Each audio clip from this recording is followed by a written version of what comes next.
So today we're going to be talking about something that obviously has affected all of us, the coronavirus, and more specifically, its impact on international recruiters. So one of the first things that I'd probably like to emphasize is this is something that we are actually now seeing a global reaction to. When this first broke out, it had huge impact on our work, of course, and we had colleagues that were in quarantine, unable to return to Beijing. I think even to this day, we have about 25 of our colleagues stuck in quarantine. Only about 70 or so have actually been able to get back to Beijing to start working in the office only this past Monday. So it has been incredibly disruptive. That's just a small piece, small image into just how massive the disruption has been inside of China. And unfortunately, now we have seen that extend to many other areas of the world as well. So we'll talk a little bit about this first in the context of China, but second is this becomes a more global issue and what some of the implications might mean. We actually just finished this presentation. We were at the Chinese embassy in Washington, D.C., where we gave a presentation about sort of the nature of this to a group of 200 global institutions. So hopefully can share some of the insights that we had there, and as well as some of the main discussion points that came out of it. So regarding the virus itself, I'm sure all of you have been following the news, so I'm sure you're very familiar with it. The outbreak was first identified in Wuhan in December 2019. The range of illnesses can start with a common cold ranging upwards through pneumonia and seem to have a very big impact on older people with pre-existing health conditions. So if you actually take a look at sort of the spectrum of the impact of the disease, once an individual is around 60, 70 years old, the fatality rate is significantly higher, upwards to 10 to 15% for those over the age of 70. But then if you actually take a look at the general impact on individuals between the age of, say, 10 and 50, that rate is actually lower than 1%. So there is sort of a range of impact here, very similar to the flu and other types of diseases. Spreads very much from human contact, so that's one of the reasons, and it is a very infectious disease, which is the reason why we've been seeing it. So we highly recommend checking this graph on a regular basis. This is the information released by Johns Hopkins on a daily basis. It's actually tracking the global spread of the disease. You can see a link at the bottom here. As of today, there are 95,000 worldwide. And believe it or not, the total number of cases in China is actually growing at a very, very slow rate. It's now been controlled to only a couple hundred new cases a day, most of those actually coming out of the Hubei province. The main purpose or main reason for that is because we've seen a very intense, some might say draconian quarantine measures across the entire country. So we'll talk about some of the implications of that shortly. But now, unfortunately, where we're seeing the fastest growth of new cases is actually South Korea, Italy, and Iran.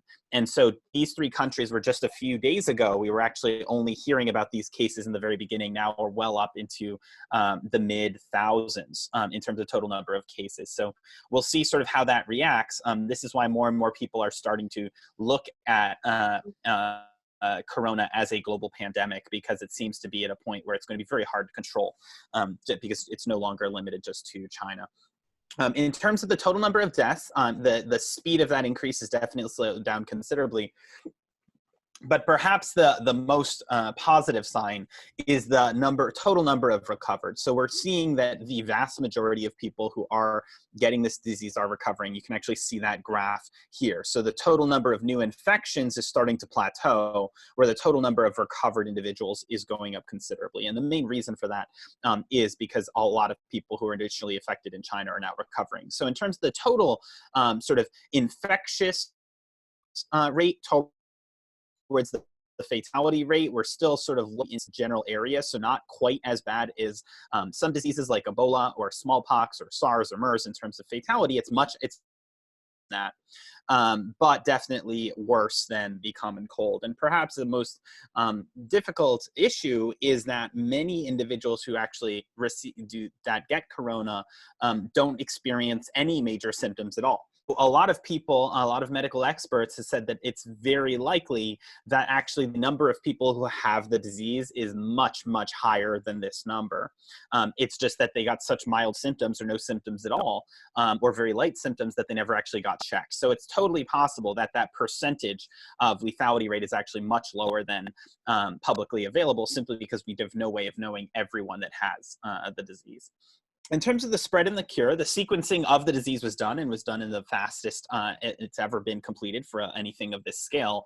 And experimental vaccines exist, though none have actually been made publicly available. So even the most optimistic outlooks looks at about 6 months or so for a true vaccine to exist. Of course, once that vaccine is readily available, it'll be no functionally different than individuals that take a flu shot. And then this sort of global panic can be very much at ease. Unfortunately, this latency that you can see here of 14 days is probably one of the scary and most difficult problems. It's the reason why Beijing's government has required a 14-day quarantine, both for anyone entering Beijing, but also international individuals from many countries entering Beijing. So you can be forced to stay at home for 14 days. Similar situation in the United States, Australia, and a number of other countries. So that looks like it's going to continue, which obviously has a massive effect and disruption on global travel. Perhaps the one major thing to note here is that it's been now mentioned by many medical experts that actually an individual who is not sick wearing a medical mask doesn't seem to stop prevention at all. Instead, it's when sick individuals wear masks that it actually can have a major impact, and only if it's an N95 mask.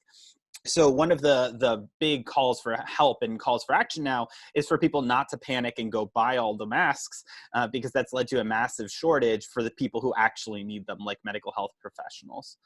So that's just something to be thinking about. The responses in Hubei province, where this all started, to this day are still in effect. There's still a massive, extensive quarantine effort where people are still staying in their homes, in their xiaoqu, basically in their neighborhoods where they're not actually allowed to leave. They have food that's delivered outside. Even some areas have been put under martial law directly under the military. So it's been extraordinary in terms of the impact of those regions and other cities in the region, in Huanggang and other cities in that specific area. The government did invest enormous amount of money and resources to build hospitals in 1 week. Now there's actually been a couple hospitals built in 1 week simply to care for all of those individual patients. And so when we actually monitor social media, on WeChat, just to give you a taste of what some people are saying, it's been very disruptive. So we've seen everything from individuals who are very scared, having anxiety about the disease itself, students who are sort of trying to recalibrate what this indoor life is like as they're taking all of their classes online, some of whom are liking it because they can stay home and kind of be on their phones and eat snacks and not have to go to school. Though now, I think it's slowly turning into a little bit less fear when we see what people are posting or monitor keywords. It seems much more that people just kind of want to get back on with their lives. They're not as scared as they used to be because there's more information available, and they are very, very sick of staying home. Most restaurants, entertainment facilities, movie theaters, plays, etc., are all closed. Disneyland, all of the parks, all closed. And so that's having a very large impact on the economy, but also on sort of people's just general mental health and well-being. In terms of responses, all national events in China have been canceled. I'm sure many of you have followed. Many of the largest global events have been canceled as well. So like the Mobile World Congress, the Game Developers Conference, these are 100,000 person events that happen worldwide, one in Barcelona, one in San Francisco, and these are all getting canceled as well. So I think we're going to see a significant impact to large global events, at least through March, very likely through April as well. China still has extensive domestic travel checkpoints where you're going from into one city into another, where you're getting your temperature checked and they're actually verifying if you're a Chinese individual. They actually have a national system where they can check your 身份证 and see if you're a high-risk individual based on a green, yellow, and red risk zone. So they're checking, for example, if you have relatives and where you've been to, etc. So it's pretty remarkable in that respect, though, of course, a lot of people think it's a significant invasion of privacy. So if you do happen to have a Wuhan 身份证, or you're from the Hubei province, or have been there, even a couple of months ago, unfortunately, it does mean that traveling in China is going to be very, very challenging. Offline events and agencies, anyone who has a local 培训中心 or 中介, basically a local training organization that requires in-person activity of any kind is explicitly prohibitive, and extremely difficult for those individuals at the moment. So you're seeing a large number of agents who really need help at the moment, as well as training organizations, as while they try to shift online, not all of them have been able to do so. There's been a lot of reports of parents who are not super thrilled with the online education system or online education tools that exist, probably because this wasn't a planned system and because it was executed far too fast without enough training. So because it was an emergency response, a crisis response. So right now, it's unclear whether or not this is going to be a big push for online education, online tutoring tools, though at the moment, it has unfortunately pushed some people the opposite direction where they're unhappy with the online tools. School start dates have been pushed back. The earliest that we've seen, we actually have seen some schools go back in session, specifically for Chusan and Gaosan, for basically grade 9, grade 12 students who've actually begun going back to school, specifically because they have Huikao, Gaokao, and Zhongkao to prepare for the national exams. And so they were the ones that were first let back to school. If that works out okay, then they will then have a system of having people go back in stages and waves over time. So we'll see how that plays out. And once the school restarts, so it's gradually restarting now, it's going in phases. Right now, all visits from outside guests, so colleges, anything of the like, is completely restricted, and all event planning through the end of March is completely canceled. We're still waiting to see if this is going to impact the school schedule. Many institutions initially announced they were going to use weekends, but then a large number of parents pushed back against that. Now it looks like they might be utilizing the potentially the Wu Yi, Qingmingjie, and the summer holidays and extending the end of the school year and graduation dates. So far, no official report of postponing Gaokao. At this moment, it's impossible to know exactly what the government's going to do, but we're watching it carefully.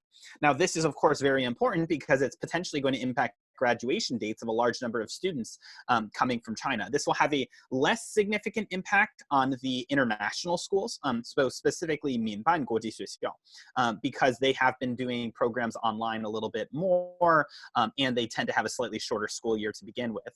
So it'll have a slightly less large impact on international schools, but for those of you that actively recruit for Banbu, or from Guojibu Chuguoban that are inside of a public school, those school within the schools, they unfortunately do have to follow the national school curriculum and the national school schedule, and it may significantly impact their graduation dates. So that's something to be thinking about this year. Now, of course, this is now no longer a China problem. It's very unfortunate, the extent to which this has spread globally, but specifically Japan, South Korea, and Hong Kong already have extended their school years. They aren't actually going back to school, the latest of which is Hong Kong. They're not actually starting school again until April 20th. There is a large amount of fear in the Hong Kong region in general because they were the significant hit from SARS.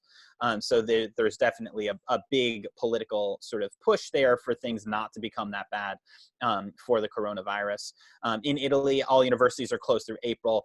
And right now, most organizations in basically travel in and out of any of these countries has become extremely challenging. And one of the things we tell people is you really have to watch, because entry bans have become so common that you don't want to be put in a situation where you're traveling to a region and suddenly when you're not actually home. We saw this happen to a number of institutions. They thought, for example, Japan was okay or South Korea was okay, and then end up ultimately kind of getting trapped and not having to go get put in quarantine on their way back home. So anyway, so that's something to be thinking about.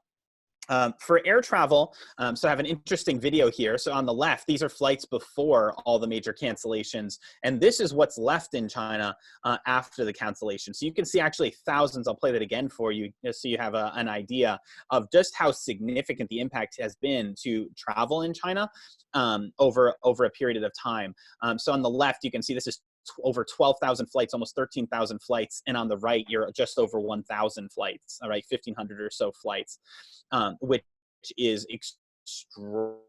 extraordinary. And that we think is actually getting even worse. It's going to be something that continues for a long time. So travel inside of China, travel to China, let alone travel inside of China, has been significantly limited.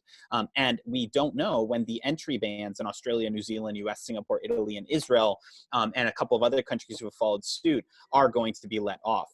So just because the disease improves and just because the situation in China improves doesn't necessarily mean that China will suddenly have these bans relieved, or that China will relieve its own bans. So this is something that unfortunately is quite significant and very difficult to predict, and may have impact as long as 4 to maybe 6 months, maybe longer.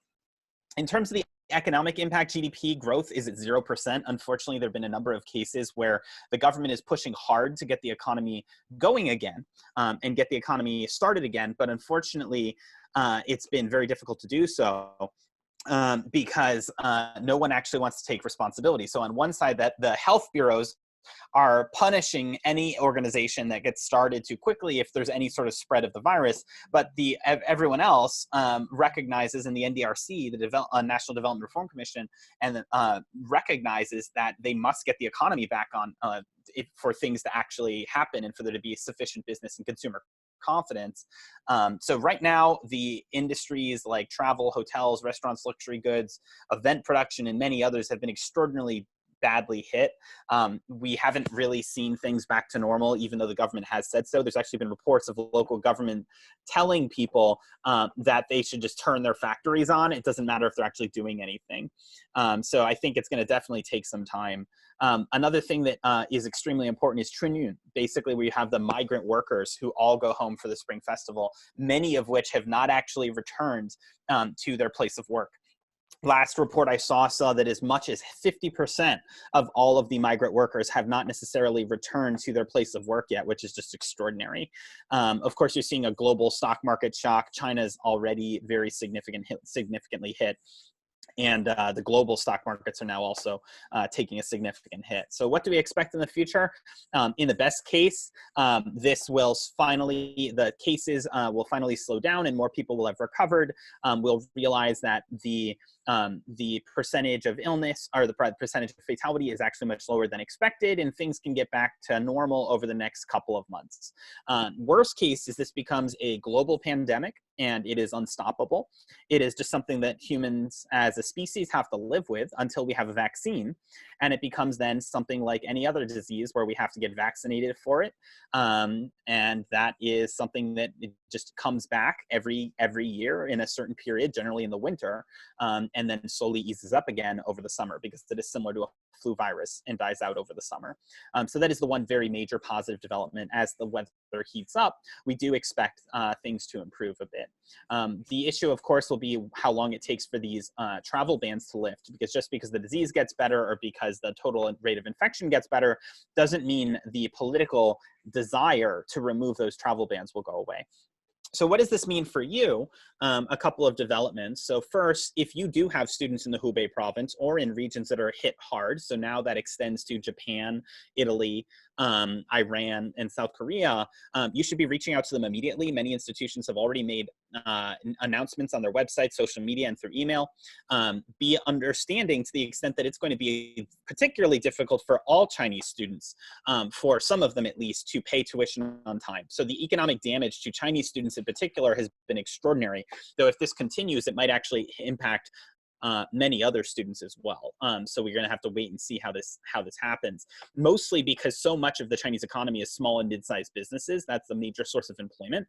And many of them, there's been various furlough laws that have been in place. People haven't been collecting salary for 6 to 8 months. And some small business owners have been losing money drastically. So do keep that in mind. The mental health needs for those students, not necessarily for themselves, but due to the sort of desperate situation for their families back in China, is something that you want to keep into consideration. And then, of course, obviously no spring break travel for the foreseeable future for many institutions. We do recommend generally watching that very carefully. You don't necessarily want people flying off in the next couple of months. Probably better to keep them as contained as possible. The one other thing that I would probably point out here is, unfortunately, racism and outbreaks of racism and due to misinformation have been quite extravagant. There's been attacks against anyone of Asian descent in a handful of countries and instances around the world. We do think it is a university's responsibility to get ahead of that and make sure that your campus understands that that type of racist behavior is completely unacceptable. In terms of recruitment travel, functionally at this point, all recruitment travel for April and May is now canceled. It seems possible that there will be some recruitment events over the summer, though it doesn't seem likely at the moment. Mostly in-country reps are forced to stay home at the moment, so they're just doing a handful of online web briefings. All admitted student receptions or in-person events are likely canceled as well. So there's not really much that can be done in country. Unfortunately, we have seen a similar effect across East Asia, so Japan and South Korea, and now actually in some areas of Southeast Asia as well. There are actually not as many cases in Southeast Asia, but it's just sort of a pullover effect where there is a great deal of fear for local politicians, administrators, that there might be an impact to their students. We do recommend generally a bi-monthly review. So first, if people do need to travel, maybe a permission-based travel system can work. And then, of course, monitoring consular services and entry bans. So in terms of consular services, many embassies right now are not operating. If you want to get a visa to go to the United States, Australia, UK, etc., it is not now possible to do so. And so for those that are going to be looking for an incoming class in, say, September, it's going to be very difficult. We're going to have to wait and see. So just using the United States as an example, the US doesn't have a single interview date for a visa for a Chinese citizen until May 7th. And they say that that might also further get postponed. And similar situations are playing out for other countries as well. And so what that means is even if you are able to get an incoming class or engage an incoming class, you just want to be sure that you're providing all the support they can in case they do have to come a little bit later than anticipated. So just be aware that maybe having an online option available is important. Of course, for our friends in Australia, this has been a disaster. I'm sure many of you read that there have been as many as 100,000 Chinese students who have been unable to return to Australia for the coming semester. And that's been a significant problem. We've seen institutions act about this in different ways. Some are actually subsidizing students to spend time in Thailand or Cambodia for their 14-day quarantine. Others are trying to switch to curriculums online and doing their best to support students online. Some are just delaying the semester as much as they can. So you saw an example with Monash pushing back the start date of the school considerably, though it's unclear if that's going to be sufficient. That was when we thought the entry ban might be removed, which seems highly unlikely at the moment. And so there's a variety of different reactions here, but the one thing that is for sure is that this is causing an extraordinary amount of strain and anxiety on those students and all of the agents that sent them to Australia. So we do expect they're going to be a very significant hit to that particular study abroad population. Though there is a lot of lessons that can be learned there. Study abroad in China, of course, is canceled. Visa services are suspended. The standardized testing also right now is canceled up through March, so that it is not possible to take the GMAT, the GRE, TOEFL, IELTS, ACT, SAT, and a variety of different exams. It's actually unclear whether or not China will move its own national exams. So there's never been a better time to look at online alternatives for English assessment. Duolingo and a variety of other online English assessments have been making themselves available. And for a variety of different college assessments, we generally are recommending for people accepting students this year, take the situation into account and offer maybe online or holistic assessment as much as possible. Similarly, it's going to be very challenging for people to distribute transcripts on time or letters of recommendation on time. It's a very stressful time for most students there. So a holistic evaluation of student admissions is probably necessary. You might want to sort of temporarily revise those admissions policies as much as possible. For recommendations on campus, I think we mentioned most of these. So we're to keep some momentum going, we're gonna move to the next section, which is how to support students in this environment, and talking a little bit about digital tools that are available for you. So luckily, China does have a very sophisticated digital ecosystem, and pretty much everything that you can do offline has a corollary online approach. So for example, instead of passing out brochures or materials at college fairs, make sure your websites and applications, your forms are all available online. In place of fairs, we're seeing a number of online info sessions, and in place of receptions, you can do WeChat Q&A groups, or you can do QQ groups, which can be very effective. We're seeing a large number of question and answers actually happening on Chinese knowledge platforms like Zhihu and Zhike and Baidu Baike, where people are actually getting sources of information. Sometimes that's not very good, but it is something. And of course, walking tours through virtual reality. Of course, all of this requires that you have a general awareness of Chinese digital platforms and that you are paying close attention to what your university looks like online. So here's just an example. If you aren't familiar with any of these platforms on the right, so Weixin, Weibo, Toutiao, Douyin, Tianya, etc., you should definitely take the time to learn about them. There's other resources, and CHE can provide you with a link to a past webinar where we talk about those in a bit more detail. But functionally, the first thing you want to do, whether or not you know all these platforms, is see what your university actually looks like on some of these platforms. So we're just going to use Baidu as an example. If you haven't done this before, we highly recommend you Baidu yourself. So here's an example of, say, University of Southern California, where unfortunately all of the information that you can get up top is an advertisement. So you're actually not getting any official information of the institution, even though you're literally typing in the name of the institution into search. Here's another example we did after kind of fixing it for the University of Oregon, where they had the similar issue where it was all advertisements and agencies not that were unrelated, and we were able to get their Chinese website and their other information up towards the top. So definitely take the time to do that if you haven't already. Of course, on Chinese search right now, the most popular questions are those related to the coronavirus, getting back to work, and just how large of an impact this is having. And the questions that sort of popping up regarding sort of study abroad tend to be related to this issue as well. So this is an example on Zhihu, which is one of the largest, most popular knowledge platforms, similar to, say, Quora in the United States or globally, or Reddit, if any of you are familiar with that particular platform. And so those are sort of question answers. And some of the questions are asking how the virus is going to impact study abroad, how universities are postponing and what sort of policies they have regarding the reentry. And finally, a lot of questions about racism, like should they be scared to go back to school and what is the impact of going to school going to have?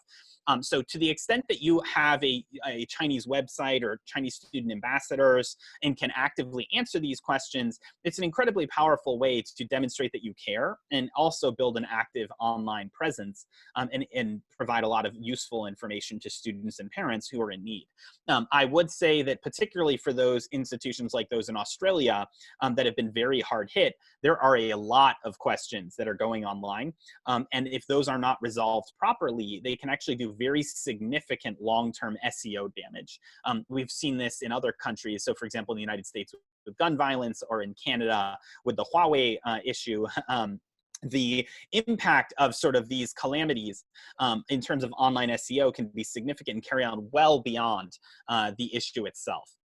So one of the things you're going to think about is how you can maintain that online presence so that, say, in 2 years from now, people aren't going to be, the first question that pops up isn't going to be about Corona. For those of you who haven't already, if you have an active WeChat presence, absolutely, as soon as possible, you need to post a message of solidarity. You should be continuing to provide health service reports.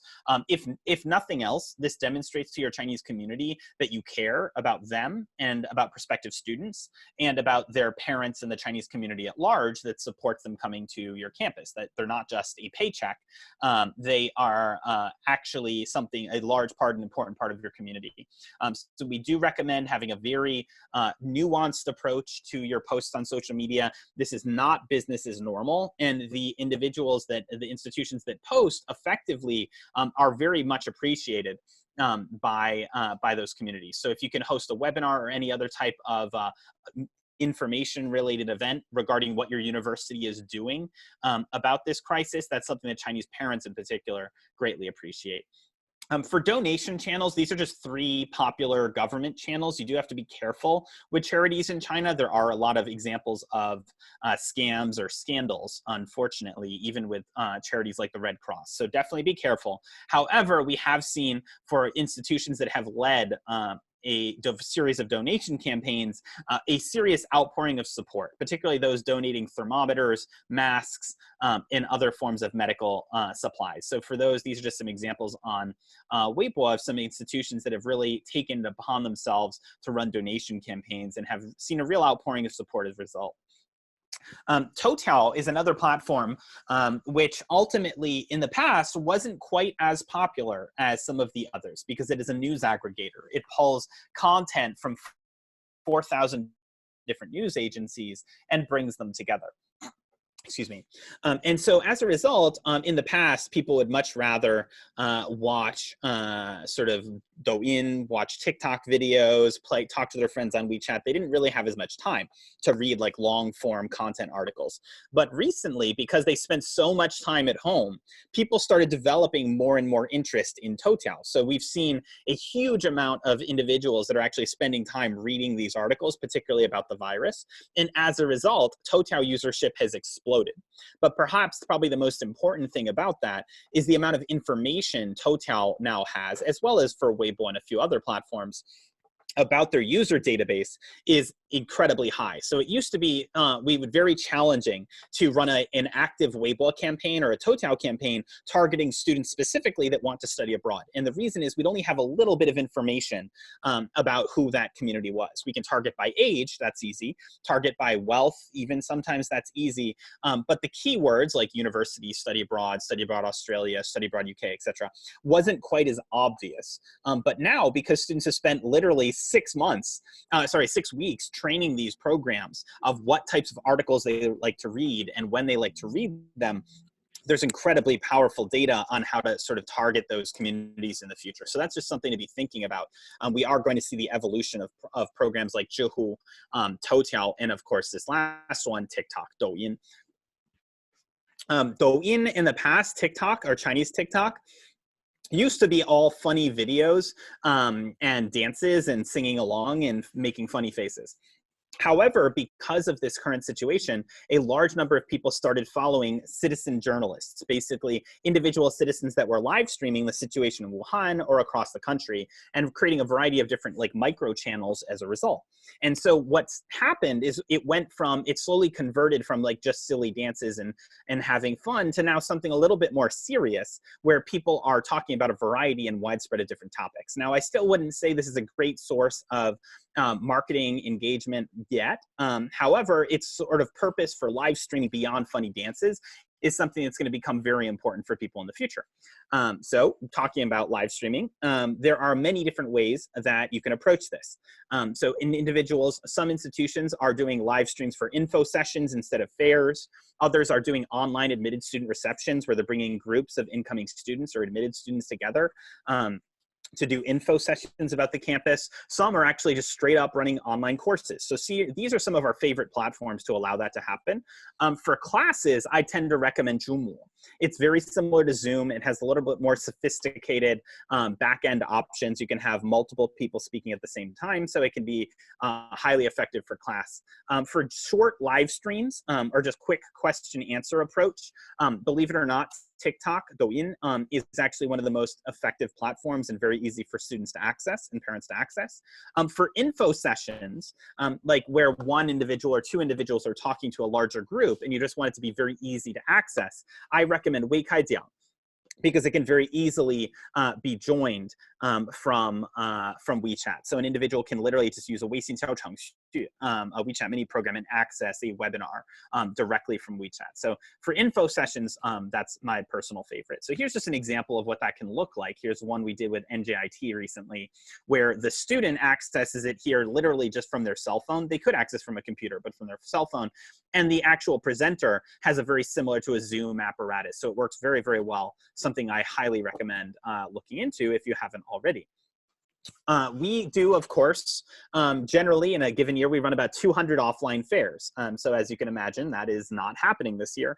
However, instead of our offline events, we are now working with all of the schools that we work with to run online events. And so for those that would like, we have a series of webcasts where 6 universities at a time participate first in an introduction of your campus, about 5 minutes, followed by a 30 to 40-minute Q&A moderated panel, basically where we ask relevant questions and share that with the audience. So these have been very, very successful so far. Already run about 6 of them and are going to continue to run these for the next couple of months. So if you have any questions about this, you're looking for an alternative to fairs and need to get some contacts in your CRM or student database, you can reach out to us or register for those. For those of you that I mentioned, this year is a very challenging year for students to take exams. So GRE, GMAT, TOEFL, IELTS, etc., all going to be canceled, and likely many other exams for the foreseeable future. There's never been a better time to be test optional or test flexible. So if you're allowed to be test optional or test flexible, highly recommend that you engage those policies. We actually have a website where we pull together all of the lists of test optional universities, and we're providing a web index for all of the institutions that are changing their admissions policies. And we share this with all of the campuses, over 500 international schools and over 200 universities in China, totally for free. So if you do have any change to your admissions policies or any change to your testing policies, please do fill out the form that I'll share with you at the end, and we'll make sure people know about that. Probably the last and most interesting development that I've seen is the evolution of virtual reality. And so as a result, for those of you that haven't done this already, while it's very challenging for people obviously to visit your schools now in person, you can actually conduct virtual reality campus visits where you actually are having someone who is virtually traveling to your campus. And the easiest way to do that is you can just get one of these types of cameras. That's just an Insta360 VR. It's a $300 camera, and take a couple of incredible virtual reality images. If you send those to us, we can make them freely available for you, and then you can actually have students visit your campus online. Now, one of the things that's super fun about that is you can then create sort of pop-up bubbles that talk about your campus, and that people can actually experience it using a cardboard virtual reality headset. So if you haven't done anything like that before, highly worth checking out, because it looks like people aren't going to be able to visit campus or see what it's like for quite some time. Weibo has been particularly supportive in integrating virtual reality content now as well, to give you an idea of what that looks like. So now, super easy, you can get a VR camera, take some pictures, send them to us, and then it'll look like something like this, just so everyone gets an idea. I'm going to share with you very quickly an idea of what that might look like.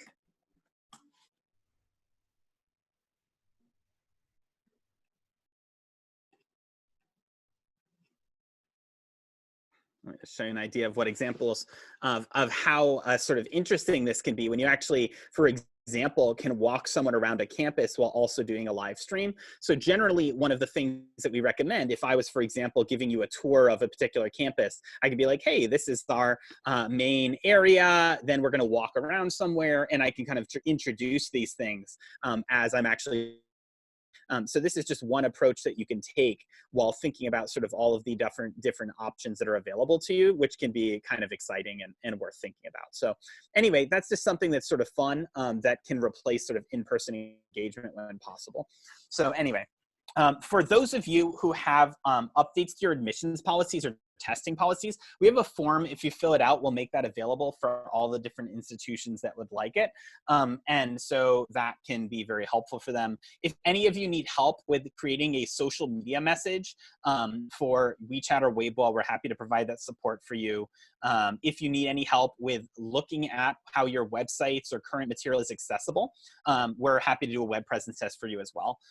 If you want information about the upcoming webinars or webcasts, feel free to reach out. You can find a list of information here, or reach out to Cecilia and the CH team. They're happy to provide that information for you as well. So definitely check out your embassy websites, check out the WHO, the State Departments, and the WeChat official accounts that are relevant there. They always have constant updated information, and it's extremely important to follow those. So without any further ado, gonna end up sort of the talking period now and open up a little bit to some Q&A. So hopefully that was helpful for everyone. Thank you very much. Thank you, Gavin. There are some questions pop up, but I think some of the questions are already being answered through your presentation. So I will utilize some of the question material, perhaps extend this a bit, just to make it maybe more applicable for other people's interests. So one question is concerning about the coronavirus impact to the recruiting outcome. So the question specifically about the impact on articulation or credit transfer programs. So if you are familiar with this sector, maybe you can address that. But also I would like to ask you opinion about how this whole situation is going to impact recruiting in general in a different study destination. So quickly about partnerships. Of course, for those of you who are unfamiliar, many Chinese universities are actually taking class online right now. They aren't actually taking classes in person, some of which are going to be taking classes online for a long period of time.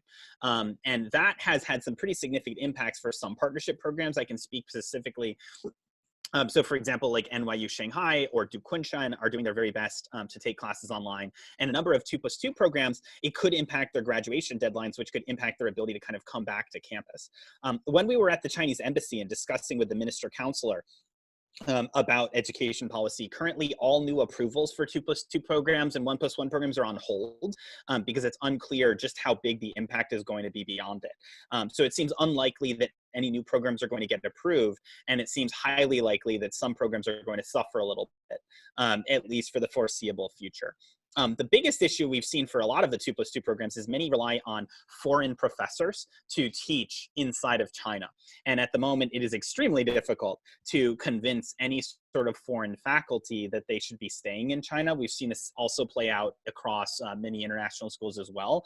And it seems unlikely that many of a large number of faculty, which tend to be, unfortunately, in the high risk group, right? Many faculty are older than, say, 50 years in age. They tend to be a high risk group for the virus. It could make it very difficult to staff 2+2 programs that require foreign teachers inside of campus. So unfortunately, they are going to take a pretty significant hit, I think, across the board. In terms of the general spectrum, it's really difficult to say exactly what the impact is going to be in a general sense. I would say probably the largest factor is going to be the economic one. It is going to be challenging for students who otherwise wanted to go abroad this year to necessarily do so when the stock market has gone down 20% and their family small businesses is suffering, or mom and dad haven't been paid in a couple of months. So there's going to be some issues there for sure. It's not going to impact everyone, but it may significantly impact a percentage. And some regions are going to be hit harder than others. I will say, unfortunately, the things that we're reading online about Australian institutions with some very, very angry parents is going to probably have some systemic damage. And the channels where those students come from, specifically agencies, many of which are going to go bankrupt. Many are actually already going bankrupt because they simply cannot afford the refunds or lack of tuition payments or demand to sort of pay back some of those commissions. So it's going to be a tough time for this industry for sure for a long time. My answer to that is diversify. This is not a good time to be reliant on a single recruitment channel.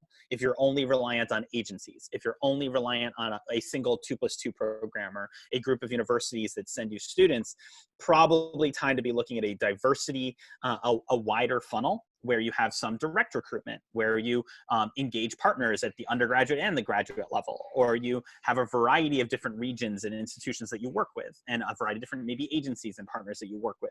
So you're not subject to the impact of a single university canceling or postponing a 2+2 program, or an agency that's no longer able to deliver you students. So definitely be thinking about diversity. Of course, China for the foreseeable future is still going to be the largest sending market. That's not going to change. The worst potential damage I've seen is roughly 30%. So in the current polls that we're running, it's impacted in the largest potential scale in the margin of error is about 30% of students, though still that is huge. On the smaller side, 8 to 10%. So it's probably likely somewhere in between there, though you're definitely going to see a significant impact. Long term, it will probably bounce back, right? Once the Chinese economy goes through a mini recession, comes out of it, people will kind of return to business as normal, because many Chinese, when they indicate why they're going abroad, it's mostly push factors, not as much pull factors. They're leaving a polluted environment. They're looking for new economic opportunity. They're looking for global educational opportunities. So I still think that's going to be true. It's just going to take a little while to recover.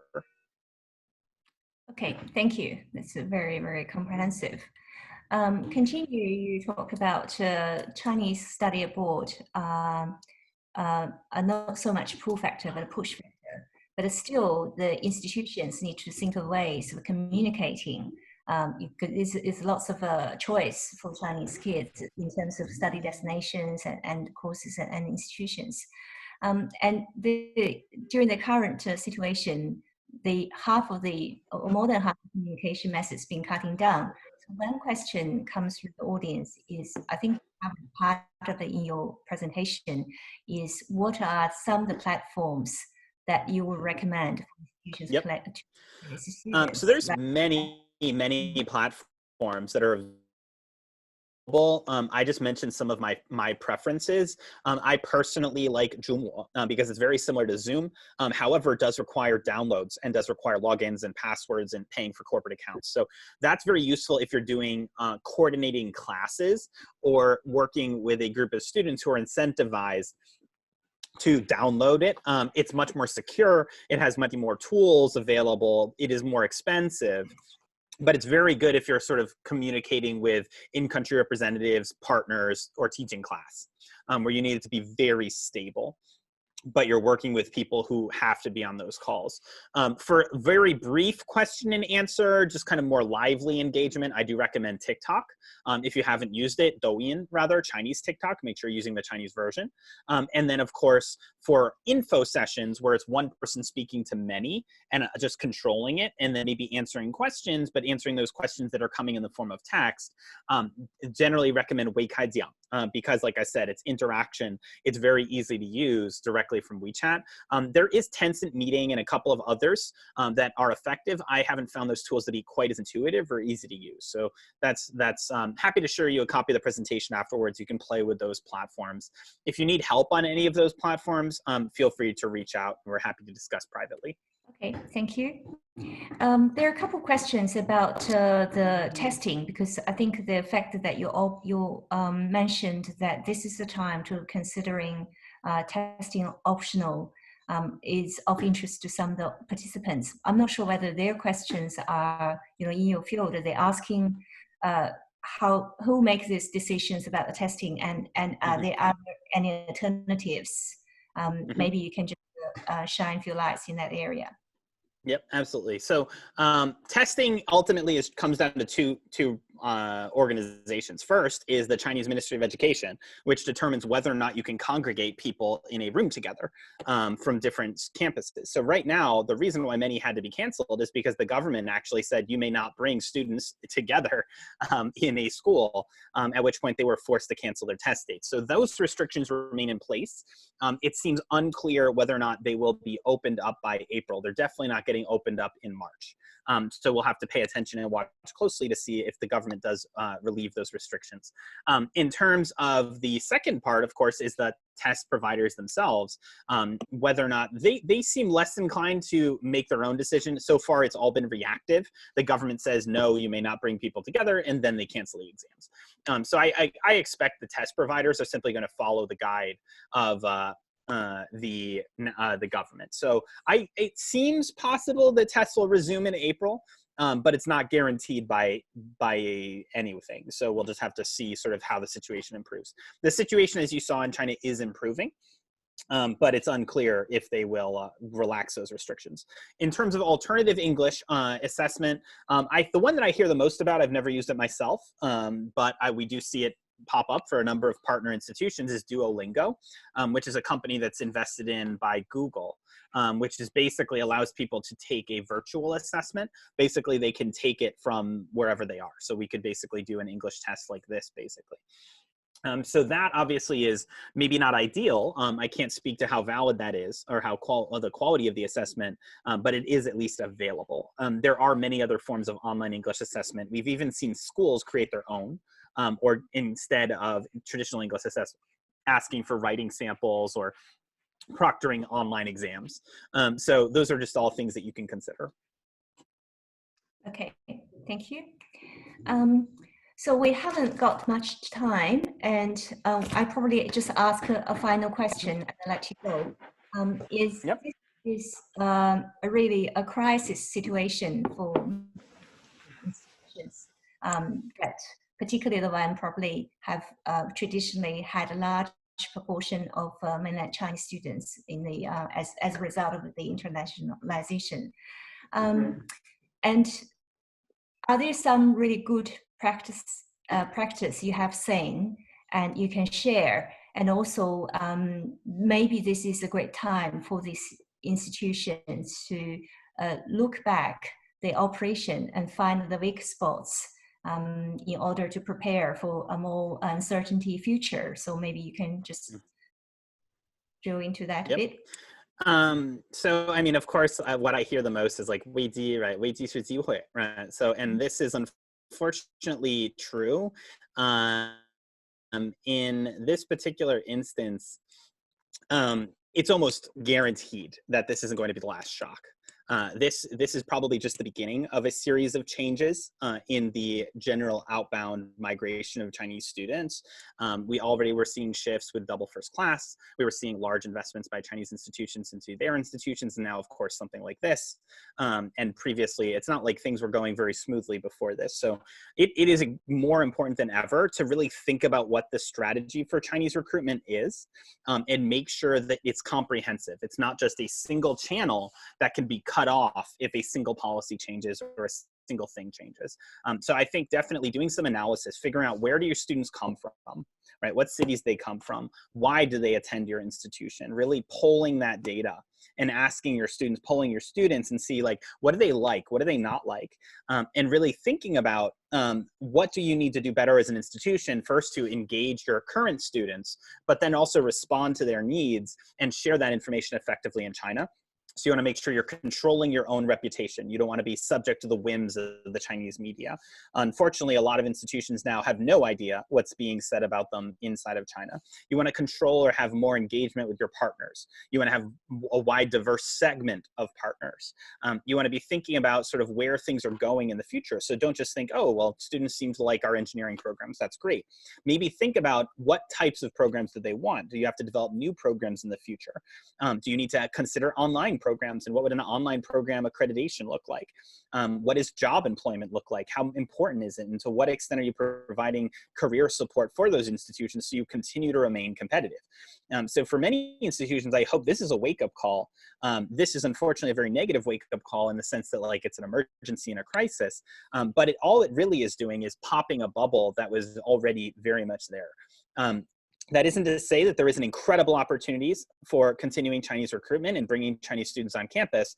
It's just something that you're going to have to seriously think about and work for, maybe a little bit harder than in the past. And it's unclear that those numbers are just going to grow indefinitely and come to your institution the same way they always did, without more effort and a more calibrated strategy. So definitely time to be doing some tough thinking and diversification.